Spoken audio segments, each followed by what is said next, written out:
শুভ সকাল। আজ 6ই জ্যৈষ্ঠ 1431, ইংরাজির 20শে মে 2024। দশকের পর দশক ধরে প্রচেষ্টা করে ভাস্কো ডা গামা 1498-এর 20শে মে ভারতের কালিকট বন্দরে উপস্থিত হতে সক্ষম হন। 1986-র 20শে মে প্রতিষ্ঠিত হয় পশ্চিমবঙ্গ বাংলা একাডেমি। এটি বাংলা ভাষার সরকারি নিয়ন্ত্রক সংস্থা।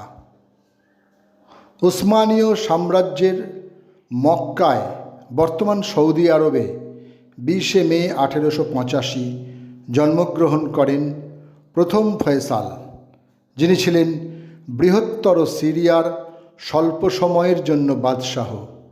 জন্মগতভাবে তিনি আল হাসিম বংশের সদস্য ছিলেন। ক্রিস্টোফার কলম্বাস ছিলেন ইতালীয় নাবিক ও ঔপনিবেশিক। তাঁর আমেরিকা অভিযাত্রা ওই অঞ্চলে ইউরোপীয়দের উপনিবেশ স্থাপনের সূচনা করেছিল। তবে জাহাজ থেকে নামার পর কলম্বাস ভেবেছিলেন তিনি ভারতবর্ষে পৌঁছেছেন। আজ তাঁর মৃত্যুদিন 20শে মে 1506।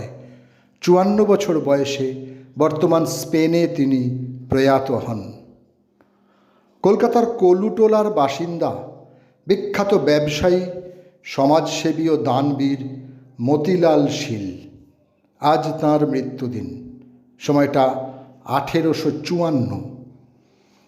বাংলায় হিন্দু সংস্কার আন্দোলনের নেতা প্রতাপচন্দ্র মজুমদার। তিনি হিন্দু ধর্ম এবং খ্রিস্টান ধর্মের দর্শন ও নীতিশাস্ত্রের মধ্যে যোগাযোগের এক আদর্শ প্রতিনিধি ছিলেন। আজ তাঁর মৃত্যুদিন 20শে মে 1905। কলকাতায় তিনি শেষ নিঃশ্বাস ত্যাগ করেন। ব্রিটিশ সরকারের বিরুদ্ধে তিনি অনলবর্ষী বক্তৃতা দিতেন। তাঁর আহ্বানে হাজার হাজার যুবক স্বাধীনতা আন্দোলনে ঝাঁপিয়ে পড়েছিলেন। তিনি বিপিনচন্দ্র পাল। 1906 তিনি বন্দে মাতরম পত্রিকা প্রকাশ করেন। 1908 ইংল্যান্ডে গিয়ে স্বরাজ নামে একটি পত্রিকা সম্পাদনা করেন তিনি। 1921 অসহযোগ আন্দোলনের কর্মসূচিতে মহাত্মা গান্ধীর সাথে মতে মিল না হওয়ায় রাজনীতি থেকে সরে দাঁড়ান। আজ তাঁর মৃত্যুদিন, সময়টা 1932।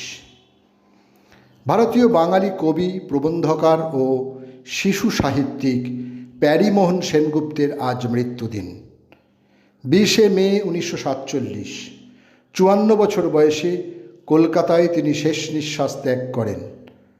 তাঁর লেখা কাব্য, অনুবাদ কাব্য ছাড়া ছোটদের কবিতা গ্রন্থ, কিশোর সাহিত্য আজও সমাদৃত।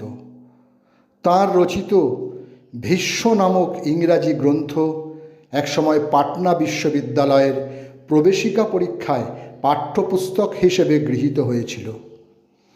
বাঙালি কবি নিশিকান্ত রায়চৌধুরী। অরবিন্দের ভাষায় নিশিকান্ত ছিলেন তার প্রেরণার ব্রহ্মপুত্র। তাঁর কাব্যের প্রধান বৈশিষ্ট্য সংস্কৃত শব্দের ব্যবহার, ধ্বনি গাম্ভীর্য এবং চিত্রময়তা।